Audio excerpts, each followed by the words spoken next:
Welcome everyone to the Celtics Double Take podcast. Dylan McCaffrey and James Kwan here again today. The Boston Celtics are 5-3 at the time we're recording this. I have a lot more optimism than we started last show. We're going to break down just how much this team has evolved through 8 games before making our predictions for next week. But first things first, we're going to go over our best and worst takeaways from the last week of games. James, you can start it off. All right, so best, I think Tatum kind of waking up is definitely the best thing. And I have a theory about him and his slow start, and I'll get more into that later. But I want to go to the worst thing, which isn't even the Pistons loss. You think it would be the Pistons loss, but it's all these James Harden trade rumors, man. They're driving me nuts. It's like the whole entire notion that we're going to trade Jaylen Brown for James Harden and just kill the heart and soul of this team. It's like, as the days go on, the Christopher Nolan thing where he has that like screeching sound like coming in like it starts to get more and more and suspense builds up. That's how I feel, because I feel like Danny Ainge is the kind of soulless, heartless kind of guy that would totally make a trade like this, and it's freaking me out. I'm just trying to enjoy the 5-3. But yeah, that Pistons loss was also not great. Every single Celtics account that talks about it is like, if you trade Jaylen Brown for James Harden, I'm quitting the Celtics. I'm never coming back.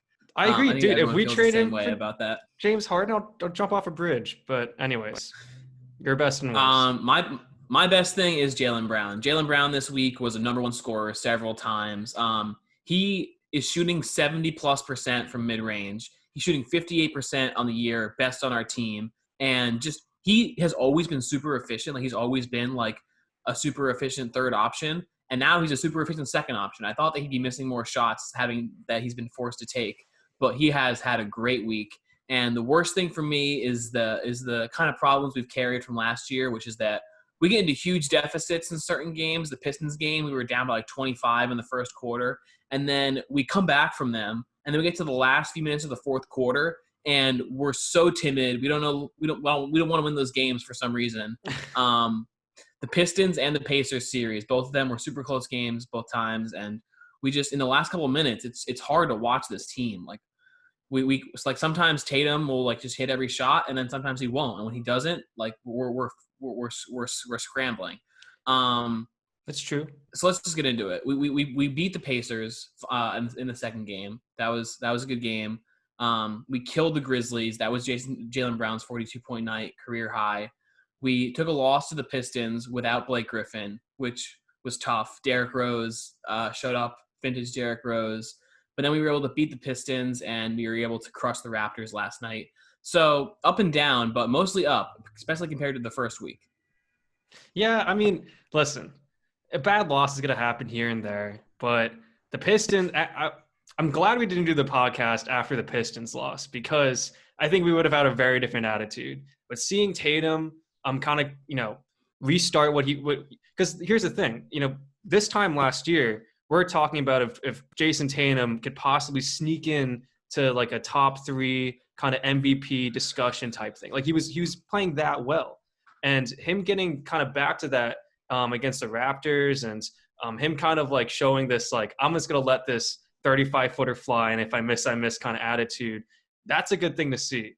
But yeah, I mean, it's tough. You're completely right. When it comes down to clutch time, when we've talked about this a million times, I don't know who's calling the shots. I don't know if we're going to ISO ball for a reason. I know at the end of games, people love to do this, and it's not just us, but we're too good to be like the rest, and I think we're frankly sick of it. Yeah, Jason Tatum, like, finally at the end of that second Pistons game, he took a step back for the win, but it wasn't a step back 3. He drove to the free throw line. He lost Blake Griffin. He took the shot. So I think that's an improvement already, that he sees that he needs to act differently toward the end of games. And, in the Pistons loss, like, there was one play at the end where, like, we had 3 chances to put it back in. Smart missed, like, a left-handed floater that was a pretty bad-looking shot. I just think that when teams force the ball out of Tatum and Brown's hands at the end of the game, it's like the offense is trying to get it back into their hands, or just, like, whoever, Semi or Marcus or whatever, is trying to go ISO because they can't get it back to Tatum or Brown. And it's hard to watch those parts of the games.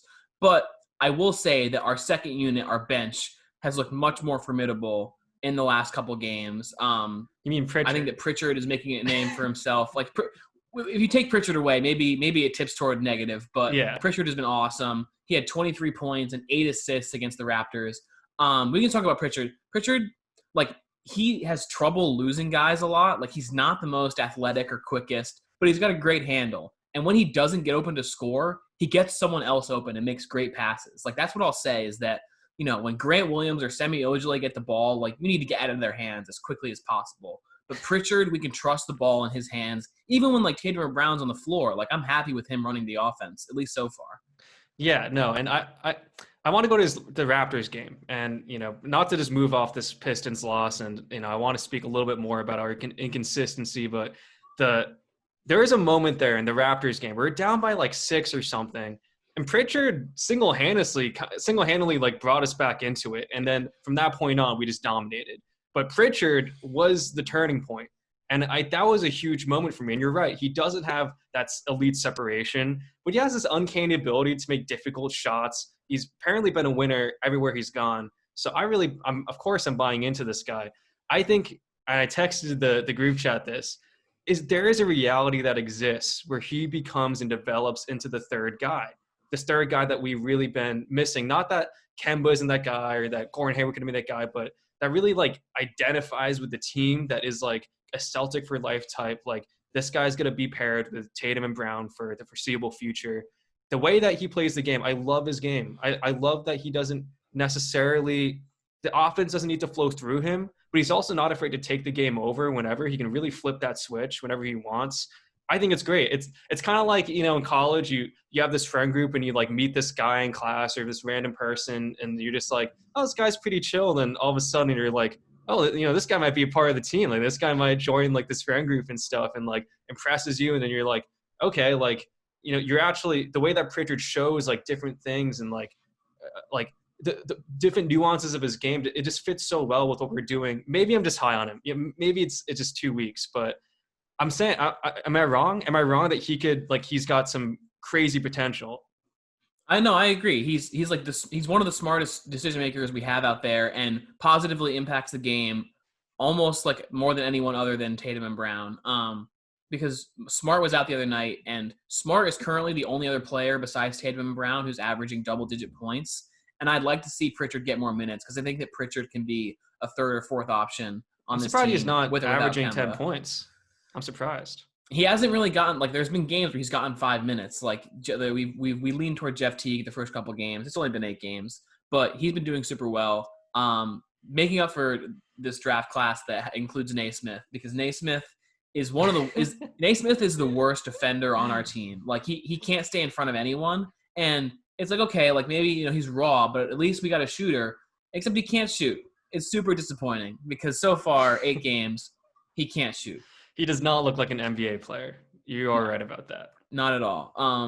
But I think that Semi has gotten a little better this year. Semi used to look terrified whenever he got the ball and wasn't just catching and shooting. Now he drives to the rim a little bit. When he drives to the rim, he'll get there and he'll do that thing where he jumps up and he doesn't know what to do with it and throws it out to someone else. Yeah. But at least he's moving the offense around, stirring the pot a little bit. Let me ask you a question. Tell me if I'm crazy for thinking this. But is Semi like ROG? Is he ROG Anunoby? Because he does that same thing where in moments you're he shows a flash here and there and he's actually being aggressive and you're like, hold on. Okay, if he gets, let's say, at least 18 minutes a game and he is being aggressive, then what can this guy be? Because he has an NBA body and he's physical. But then he has flashes of just this guy does not belong in the court. So what do you think? He came onto this team around the time we lost Jay Crowder, and I really hoped that he would be Jay Crowder, where he's going to make open threes, and he's a jacked dude who can play the three and get rebounds, but also guard the guards. I think he's a pretty good defender. We usually throw him on Giannis, and he handles himself. And catch and shoot, I think he's shooting above 40% from three because it's not like he's taking off dribble threes. So Semi has gotten better this year. Shemi, they're always calling him on the broadcast. I guess it's his name. Yeah. Always got that wrong. But I've liked what I've seen from him. Grant Williams made some jump shots against the Raptors, which I don't think will continue, but I was happy to see that he's capable of doing it. Here's the bigger thing, is that if he can become a guy who can sprinkle in, then this two bigs lineup needs to not – it doesn't need to happen again. And regardless of – and I don't want to just take the, move away from semi too fast, but now that I'm on it, this two bigs lineup is an abomination. It should have never happened. It's like Toy Story 4. It's just like, why? It's even worse.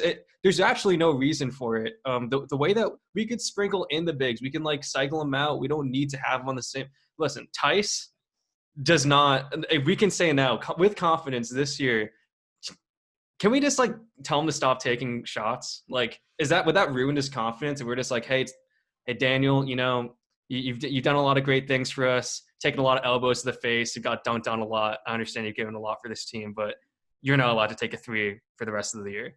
Like, I would respect Brad Stevens for life if you did that, if you had that talk with him, because there's only so many shots in a game. And what the reason, like Tice being out there with Tristan Thompson just gives him this like kind of green light to just take those wing threes that should never be in his hands. When Brad has been asked about it, when Tristan Thompson has been asked about it, they've said that like the Tice Thompson lineup is to make us like a defensive force and a defensive team. And That's that laughable. should be what happens. Our team is – the Celtics are 7th in offensive rating and 21st in defensive rating. Under Brad Stevens, we're always top 10 in defense, maybe top 5 each year. And we're starting a lineup that is built to be defensive. And our defense is bad. Like, is it though? Is who in that lineup is a shot blocker? Well, that like no one really. Jason Tatum is the best shot blocker in that lineup on our team. Not on the. So I'm trying. The Celtics. Yeah, who's our shot blocker? In that lineup, like Tyson Thompson, just like they're not like putting up numbers, getting blocks, but they're meant to be in the paint. But yeah, the bigger guys down low are killing us because Tice and Thompson aren't like meant to stop like Embiid or Giannis, or we haven't, Sabonis. What I want to lead to is Robert Williams, because I think that Robert Williams is a big key for how to fix our defense and how to fix these lineups. Robert Williams is sneakily, not so sneakily, having the best year on the team in terms of a lot of things. Per 36 minutes, he's only getting like 18 minutes. Per 36 minutes, he's averaging 14 points, 15 rebounds, 2.5 blocks. His player efficiency rating, Robert Williams is first on the team in player efficiency with 26.4. Jaylen Brown is 25.8. Tatum is 24. He's above them both in player efficiency rating. In offensive rating, he's first on the team with 133 offensive rating. Jaylen Brown is 120. It's the best of his career. Marcus Smart is 120. It's the best of his career. Jason Tatum is 116. It's the best of his career. Robert Williams' offensive rating is 133. He also happens to have the best defensive rating at 102. Teague is 109 because he's averaging some steals. Our whole starting lineup of Tatum and them is in like the 113, 112 range. I need more Robert Williams. He's performing the best of anyone on the team that isn't named Tatum or Brown. Maybe even better than them. See, is this a testament to Robert Williams, or is this a testament to how like these stats can be taken out of context? Because like, I get you. I'm on my face blew up when you said Robert Williams, because I do think that is he the best big on the team right now? It's debatable, but is he the best big on our team in 2 months? I'm putting my money on him. I really am. You're right. The way that he's developed this year, that Pacers game that we ended up losing, and he did make the boneheaded foul on Sabonis near the end of that game, but he made the steal. Like he's been active. He's been smart. He hasn't been jumping up at every single pump fake like he used to, and he certainly has the most potential. And I guess you did answer my question of who is our shot blocker on the team. It can be Robert Williams, and it's not going to be Tice. It's not going to be Tristan Thompson. So it almost has to be him. Robert Williams and Tice are polar opposites in terms of their impact. It's Robert true. Williams' impact shows up on the stat sheet in every way. Robert Williams' impact can be very much like validated by like he's getting 2 blocks a game, whereas Tice is averaging like 0.6 blocks a game.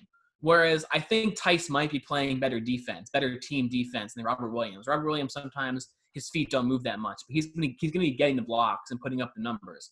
And Robert Williams in less minutes has more points a game, more rebounds per game, more blocks per game than Daniel Tice. So that's why I think I'd rather see him out there more than Tice. But I do think that Tice is playing to complement our other players, and he's playing team basketball.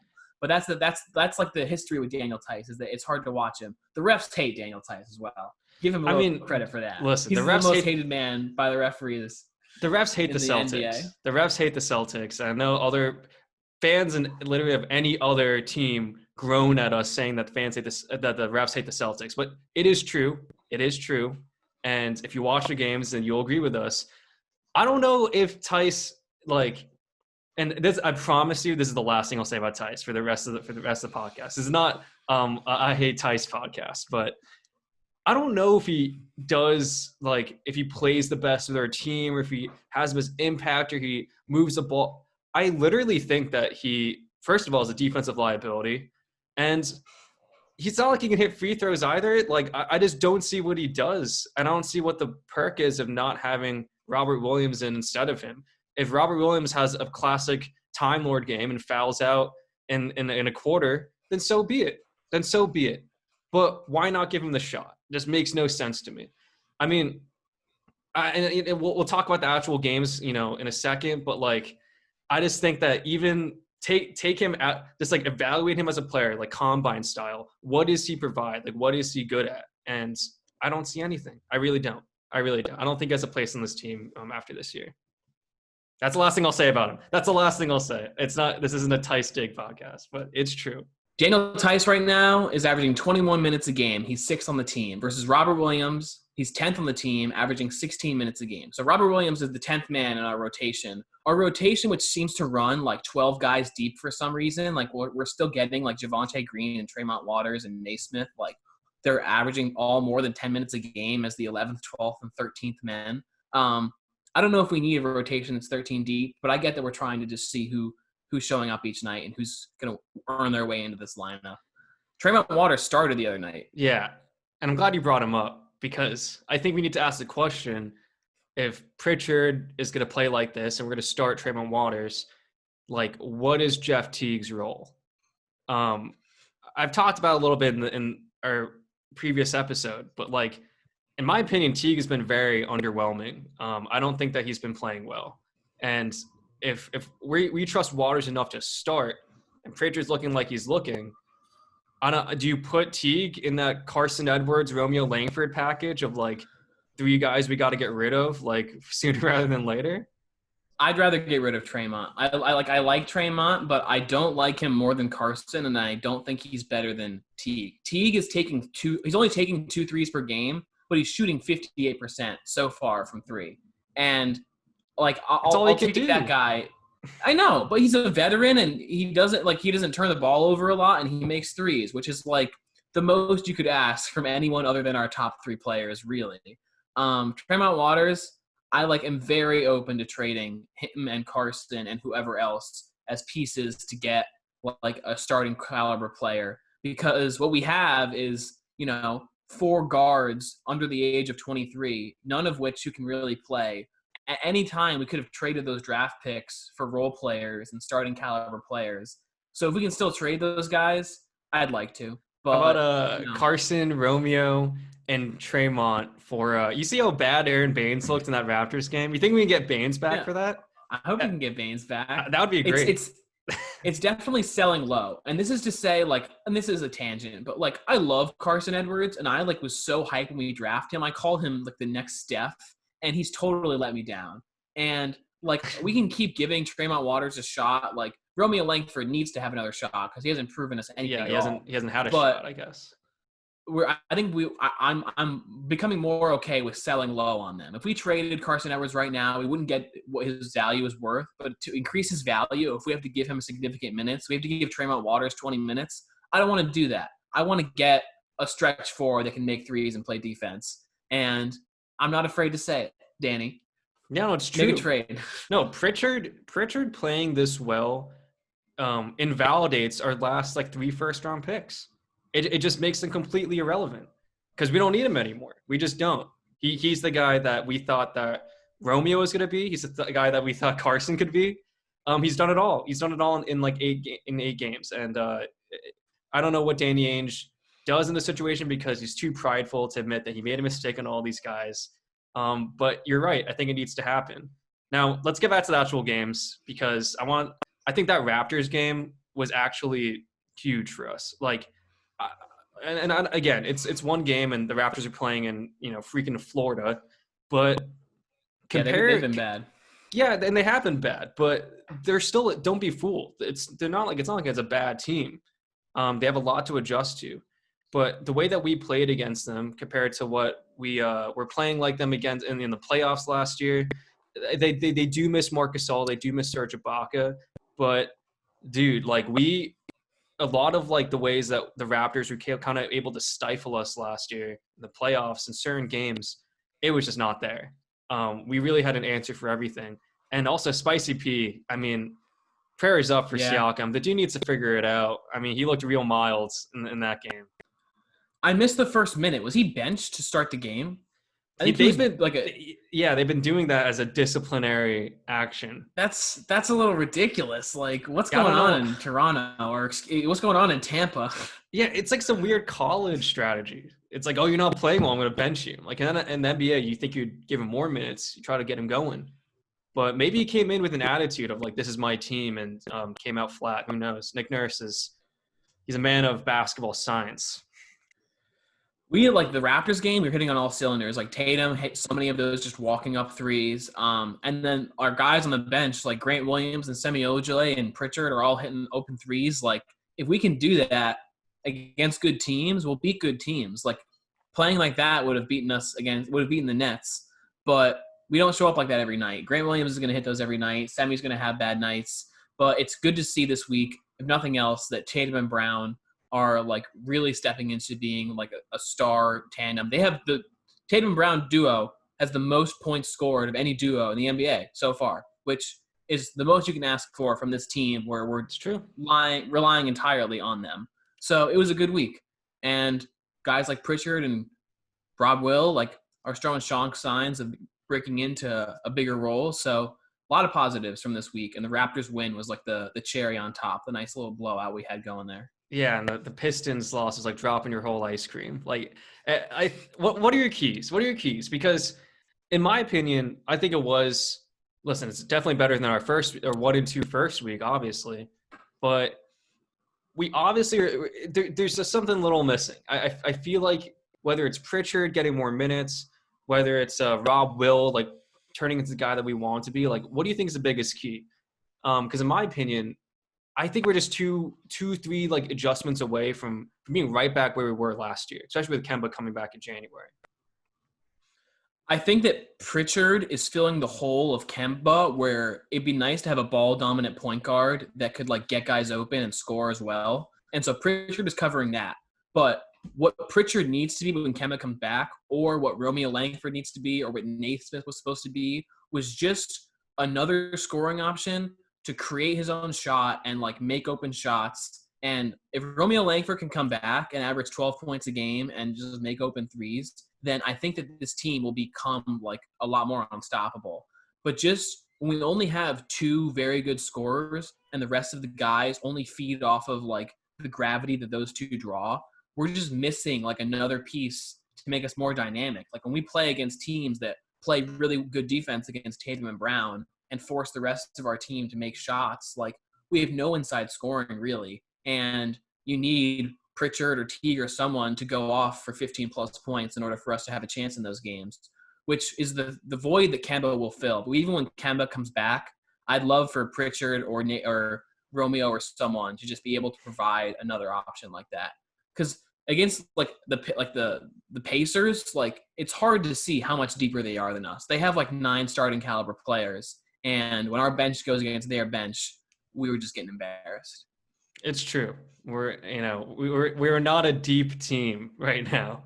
That's not an element that we have anymore. I'm gonna keep it simple, man. And I think Pritchard needs more minutes. I think Rob Will needs more minutes. I think that's gonna make a huge difference. And I promised I wouldn't talk about him again, but I'm gonna sneak one last in there. We got to bench Tice. We got to just like suck away his minutes and just distribute them to the rest of like Space Jam style. Like I don't care if we have to put it in a basketball and give it to the rest of the players, but I think it's gonna make a huge difference. I think it's a minutes thing, minutes distribution. It's gonna make a huge difference for us. That transitions well into looking ahead to the next couple games, because we're going up against the Miami Heat next, which are the defending Eastern Conference champions. They're a lot deeper than us. Their last 4 games, though, they lost by 50 to the Bucks, beat the Bucks by 10, then they lost by 10 and won by 30. So they've had a really up and down year, and I think that's based on like just if they make their threes or not. But we're going to have to be deeper than just Tatum and Brown to beat teams like the Heat this year, unlike last year when we were falling short. So if you look at the Heat, the Wizards, the Heat again, the Bulls, and the Magic, what are you looking at for these games? I don't see a reason for us to only lose. I feel like we should only lose once. I think if we play the way that we should. Listen, the Heat, they're a great team, but us adding Tristan Thompson and the emergence of Rob Will, I mean, that's all we needed last year. And I think the Heat it's an interesting team. They're right back where they were last year. Last year, they're an up and down team. What they do in the regular season doesn't really matter for them. They are a team that's built for the playoffs, and we'll see them then. But I kind of ask this question, like, is this a rivalry? Like is Heat Celtics a rivalry? It is a rivalry because every night when I close my eyes, I see Bam blocking Jason Tatum. So it's a rivalry, and I need us to win for you at least. Too. Okay. What do you think? The Heat. I think that we play them 2 times in like 4 days. I think we definitely win the second game. We've been really good so far this year. We see a team, Pacers and Pistons, and then the next time we see them, Brad makes the adjustments, and we play a lot better. So I think that we either win. We win at least one of those Heat games. The Wizards, Bulls, and Magic are all teams to not sleep on because the Wizards have a bad record, but Russ and Beal are hopefully starting to figure it out. The Bulls, I don't know how the Bulls have been doing exactly, but I know that Zach LaVine's been lighting it up. He's super fun to watch. Honestly, I'll be looking forward to that game. And the Magic, everyone likes to hate on the Magic, including me, but they've been doing a good job. Markelle Fultz have been doing a good job, as ridiculous as that sounds to say. But I could see 5 wins here, and I'd like to see 4 wins here in the next 5 games. Those are high hopes, but we've had a good week, and I want to build on it. I don't see it yet. I don't see any reason for us not to just lose once. But I don't know. The way that we played in that first Pistons game, I'll compare that Pistons team and the Magic very much so. So let's see if we can step it up. I think we will. Absolutely. All right. Well, that is going to do it for us in week 3. It's been a fun time so far. This is definitely the best I've felt so far this season and preseason. After this Raptors win, I'm looking forward to the rest of the games. Every time you watch the Celtics this week and Robert Williams checks in for Daniel Tice, just know that me and James are grinning ear to ear. Couldn't be happier. Fun time watching basketball going on. All right, we'll see you guys next week. See you guys next week. Go Steelers.